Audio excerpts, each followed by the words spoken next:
বন্ধুরা, বাংলা ইউটিউবার দাদা চ্যানেলে আপনাদের স্বাগত করছি। তো অনেকে ভাবছেন রিতেশ ভাই মনে হয় এই চ্যানেলে কাজই করবেন না, কিন্তু সেরকম কিছু কথা না। আমি এই চ্যানেলে পর্যাপ্ত সময় না পাওয়ার উপলক্ষে আমি সেখানে ভিডিও আপলোড করি না।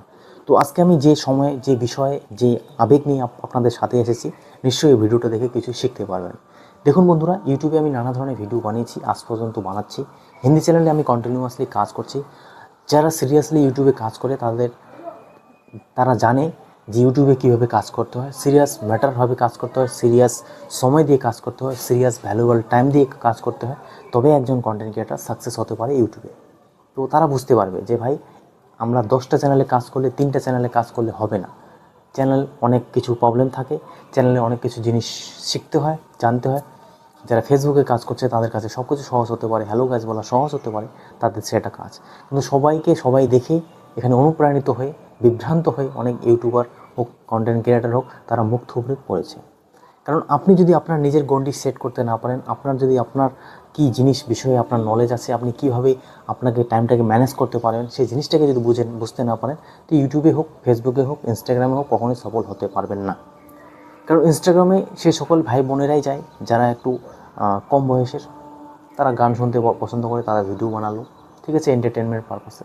কিন্তু আমার মতো বয়সের ছেলেরা সেরকম তুমসে মিলনে কো দিল করতা হ্যায় এই সমস্ত সঙ্গে আমরা রিয়াক্ট করতে পারি না। আমাদের বয়স এখন সেই সমস্ত সময়ে নেই। কারণ হচ্ছে আমাদের মেন হচ্ছে ইনকাম করতে হবে, নইলে ভাই ঘর সংসার চলবে না। আমাদের সেরকম সময় থাকবে না যে ভাই ওই সমস্ত ভিডিও বানিয়ে কিছু ক্যারিয়ার গড়ার, সে লোকে গালিগালাজ যে করবে।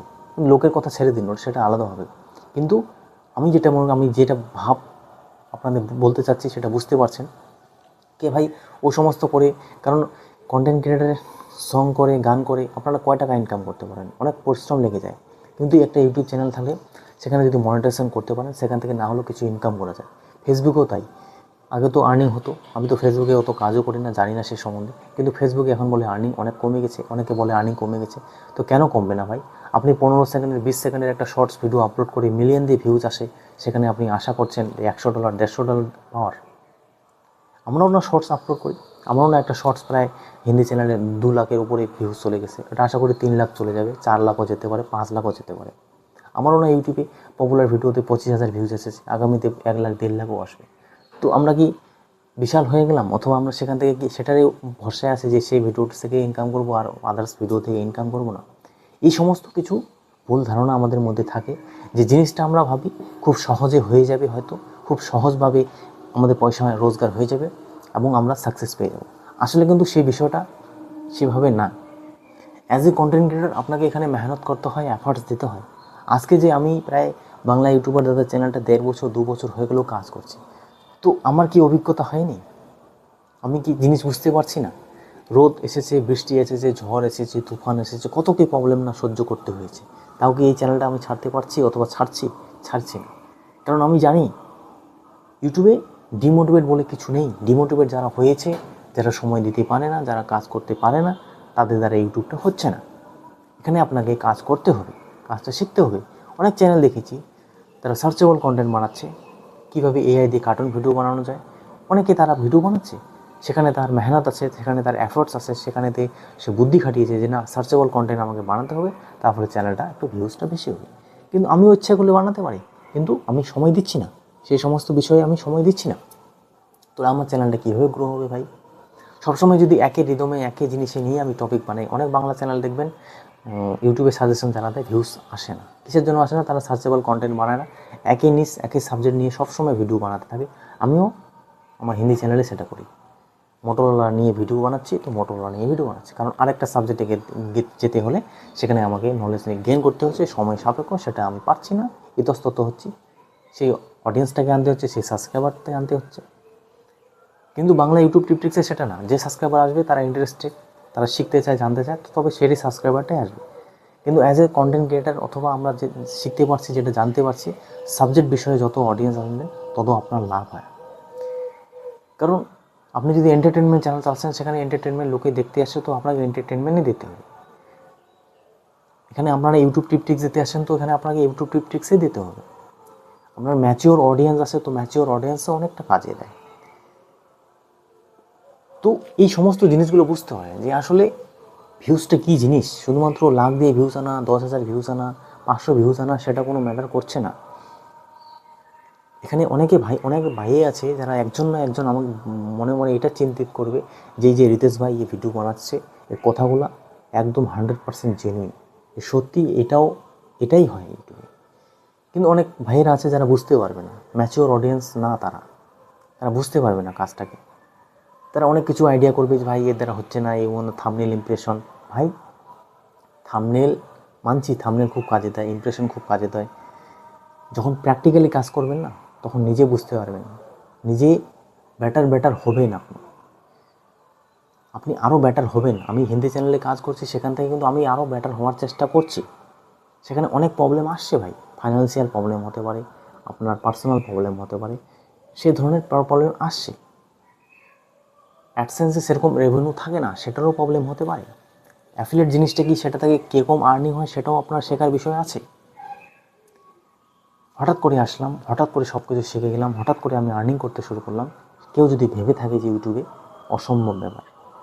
আপনারা নিশ্চয়ই অনেক বাংলা ইউটিউবার চ্যানেল দেখেছেন যারা ইউটিউবে সাজেশন দিচ্ছে, যার 2 লাখ সাবস্ক্রাইবার এসেছে, তার অ্যাভারেজ 4-5 হাজার করে ভিউজ আসে, তার ক্যারিয়ার সেট।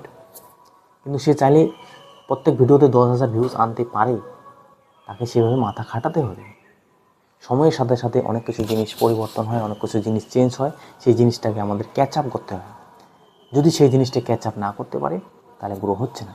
যেরকম এই চ্যানেল দেখছেন, অনেক বিখ্যাত ইউটিউবার আছে যাদের 1 লাখ সাবস্ক্রাইবার, যারা এন্টারটেনমেন্ট চালাচ্ছে, যে কোনো চালাচ্ছে, তাদের বাড়িতে গিয়ে অথবা তাদের কাছে যদি আমি কিছু ইন্টারভিউ নিয়ে শুরু করি, তারা কীভাবে গ্রো করেছে, ফাইন্যান্সিয়াল গ্রো, নানা ধরনের ভিডিও বানাতে থাকে, যেটা কন্টেন্ট ক্রিয়েশন যেটাকে বলা হয়, তো কেন এই চ্যানেল উঠবে না ভাই? উঠবে নিশ্চয়ই। সেই ভিডিওটা বানাতে গেলে আমার কী দিতে হবে? এক হচ্ছে সময়, 2 হচ্ছে আমার খরচাপাতি। খরচা তো লাগবে না ভাই, তার কাছে যাবেন, পেট্রোল খরচা করে, তার সময় লাগবে, ঘুরতে হবে, জানতে হবে, তার সময় নিতে হবে, অপমান হতে হবে, রোদে যেতে হবে, বৃষ্টিতে যেতে হবে, ঝড়ে যেতে হবে, ব্যাটারি, আপনার ক্যামেরা কোয়ালিটি ভালো না, আপনাকে কেউ দাম দিচ্ছে না, তো নানাভাবে নানা জিনিস সেখানে প্রবলেম আসবে। তবেই তো একজন কন্টেন্ট ক্রিয়েটার সংগ্রামী হয়ে আপনি কন্টেন্ট ক্রিয়েটার হতে পারছেন।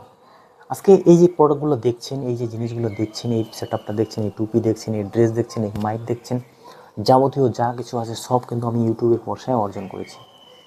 সব 100%, একটাও মিথ্যে কথা না, সব আমি ইউটিউবের পয়সা দিয়ে অর্জন করেছি। কিভাবে? 4 বছর লেগেছে আমার। 2 বছর আমি নিজেও কিচ্ছু বুঝতে পারিনি, কোনো ইচ্ছেও ছিল না ইউটিউবে কাজ করার। কিছু প্রবলেম আসে, সেই প্রবলেমগুলো আমি ইউটিউবে ভিডিও আপলোড করি, তারপরে দেখি চলো এটাও ক্যারিয়ার যদি হয়ে থাকে তো হয়ে থাকবে। তো এটাই আপনাকে বুঝতে হবে যে ভাই, খুব আপ্লুতভাবে, খুব আশা করে এখানে আসবেন, একবারে মাটিতে পড়ে যাবেন। কিন্তু সেই মাটি থেকে ওঠার ক্ষমতাটাই হচ্ছে YouTube as a content creator. আমি কিন্তু বাংলা চ্যানেলে ভিডিও আপলোড করতে পারি, কিন্তু সেখানে আমি সময়ই দিচ্ছি না। কারণ আমি নিজে জানি ভাই, এখানে 10-15 মিনিট অথবা 5-7 মিনিট সময় দেবো, সেই সময়টা আমার খুব মূল্যবান। কারণ কর্মব্যস্ততায়, নানা রকম কাজে, সেটা আমি আপনাদের আগেই বলেছিলাম যে সবার দ্বারা সব কিছু হয় না, তো সেটা সঠিক, কিন্তু সবাইকে সেরকম টাইম ম্যানেজমেন্ট হয় না। কারণ আমাদের সেরকম সময় নেই যেখানে আমরা আধা ঘন্টা, 1 ঘন্টা, 2 ঘন্টা সময় দিই, আমাদের আরও কাজ থাকে। সেজন্য কোনো সময় রাত্রে ভিডিও শ্যুট করতে হয়, কোনো সময় ভোরে সকালে ভিডিও শ্যুট করতে হয়। যে করে হোক ইউটিউবটাকে পরিশ্রম দিয়ে এগোতে হচ্ছে। আর এটাই হচ্ছে কন্টেন্ট ক্রিয়েশনের জার্নি। চ্যানেলের রিচ, ইমপ্রেশন সেটা তো থাকছেই, কিন্তু তার সাথে সাথে এই যে আপনি পার্সোনাল মেন্টালিভাবে তৈরি হচ্ছেন, এই জিনিসটাই হচ্ছে ইউটিউবের কন্টেন্ট ক্রিয়েশন। আশা করি বুঝতে পেরেছেন। যারা ম্যাচিওর অডিয়েন্স, যারা কাজ করছে, যারা বাস্তবে থাকছে, তারাই আমার কথা বুঝতে পারবে। যারা ওই 24 ঘন্টায় কীভাবে ভাইরাল হইলাম, কী হইলাম, যে সমস্ত জিনিস ভিডিও দেখে, তারা কোনোদিনও এই বিষয়টা বুঝতে পারবে না। আশা করি বুঝতে পেরেছেন। কোনো মোটিভেট দরকার নেই ভাই, আমি চ্যানেলে ভিডিও আপলোড করছি, আমি জানি এই চ্যানেলও গ্রো হবে, কিন্তু সময় না দেওয়ার জন্য চ্যানেল গ্রো হয় না, সেটা আমার একদম বাস্তবতা। হয়তো যারা একদম নতুন মুখ নিয়ে আসেন, ইউটিউবে সাজেশন দিচ্ছেন অথবা ব্লগে কাজ করছেন, নতুন মুখ অথবা নতুন এক্সপিরিয়েন্সের সময় লাগে, কিন্তু যারা অনেকদিন ধরে কাজ করছে তাদের অত সময় লাগে না। তারা কিছু ট্রিপ বা ট্রিক্স দেখালেই সেই চ্যানেল গ্রো হয়ে যায়। আমার কি এই চ্যানেলে ভিউজ আসতো না আগে? আসতো, ভিডিও ছাড়ি না তাই জন্যই ভিউজ আসে না। কারণ অ্যাজ এ কন্টেন্ট ক্রিয়েটার আমার আগের অভিজ্ঞতা আছে, সেখানে আমি কাজ করছি। সেখানেও যে ভিউজ কম আসছে সেটা না, 2,000, 3,000, 4,000, 5,000, 100, 150, 500 করে ভিউ লাগাতার আমার আসতে থাকে। তো আমি জানি কীভাবে কাজ করলে একটা চ্যানেল গ্রো হতে পারে। তো সেই পরিপ্রেক্ষিতে আমাকে লোক জাজ করে, লোকে আমার ভিডিও দেখে। তো কেউ যদি নতুন এসে থাকে তো আগে ভাই জিনিসটা কাজটা বুঝুন, শিখুন, অবশ্যই একদিন না একদিন সফলতা হবে। এইটুকুই বলতে চাই। সময় লাগবে, 2 বছর লাগুক, 3 বছর লাগুক, সময়ের সাথে সাথে আপনি অনেক কিছু জিনিস বুঝতে পারবেন, শিখতে পারবেন। আদারওয়াইজ হচ্ছে না। আমি জানি আপনাদের জীবনে লাইফে অনেক প্রবলেম আসবে, কলেজের স্টুডেন্ট হোক, চাকরিজীবী হোক, বুদ্ধিজীবী হোক, যেই হোক, সবাই ফ্রি থাকে না, ঠিক আছে? কিন্তু আমাদের এখানে সময় দিয়ে এফার্ট দিয়ে কাজ করতে হবে সিরিয়াসলি, নট যে ভাবলাম টাইম পাস করলাম না। এখানে খাটতে হয়। এই ভিডিওটা বানানোর আগে আমাকে ভাবতে হয়েছিল যে কী বিষয় নিয়ে বানাবো। জাস্ট কিছুক্ষণ আগে হিন্দি চ্যানেল নিয়ে ভিডিও বানালাম, সেখানে আমাকে ভাবতে হয়েছিল। যখন বিশ্রামের সময় তখন আমি ভাবলাম, কাজ করে আসলাম, তখন আমি ভাবলাম যে এই টপিকটা বানানো যেতে পারে, কী টপিক বানাতে পারি। তারপরে ভাবলাম চলো সেট আপ করি, আজকে একটু সেট আপটা অন্য করি। তো সেই সময় বিষয়ে আমাকে সেটা ভাবতে হচ্ছে, সেটা এফার্টস দিতে হচ্ছে, তবেই কিন্তু একজন কন্টেন্ট এটা তৈরি হচ্ছে। তো আপনারা যদি বলেন হঠাৎ করে আসলেন, ধুম করে ভাবলাম, না, আমাদের সবসময় 24 ঘন্টা মাইন্ডে চলে যে নেক্সট কন্টেন্ট কী হবে, কীভাবে ভিডিও শ্যুট করব, কী হবে না হবে। আজকে যেটাই আমি ক্যামেরা দিয়ে শ্যুট করছি একটু বেটার হলো, ক্যামেরাটা হলো বেটার আছে, আগে সেরকম ক্যামেরা ছিল না। আশা করি ধীরে ধীরে গ্রো হবে। জার্নিটা খুব মেহনত থাকে, খুব এফোর্টস থাকে, ঠিক আছে? কিন্তু ধীরে ধীরে কাজটা শিখতে পারবেন। অনেকে বলে যে ইউটিউবে আজকাল অনেক কম্পিটিশন আপনার কাছে কম্পিটিশন, কিন্তু দেখতে হয় ও কীভাবে কাজ করছে, এ কী করছে না করছে। তো সময় তো দিচ্ছেন না, এফোর্টস তো দিচ্ছেন ভাই, ভাবছেন তো ও তো আমার থেকে বেটার ভিডিও বানাচ্ছে, তো ওর থেকে বেটার আরও বানানোর চেষ্টা করুন। এটাই, আর কিচ্ছু না। সফলতা অসফলতা সেটা আপনার কাছে। আমি যেটা মনে করি, এই চ্যানেলও একদিন বড় হবে, কিন্তু আমি কাজ করি না, লাগাতার কন্টেন্ট বানাই না, সেই জন্য এই চ্যানেল গ্রো হচ্ছে না, চলছেও না। কিন্তু আমি চ্যানেলটা আবার ছেড়েও দিইনি, ঠিক আছে? দেখা হচ্ছে নেক্সট ভিডিওতে। Thanks for watching.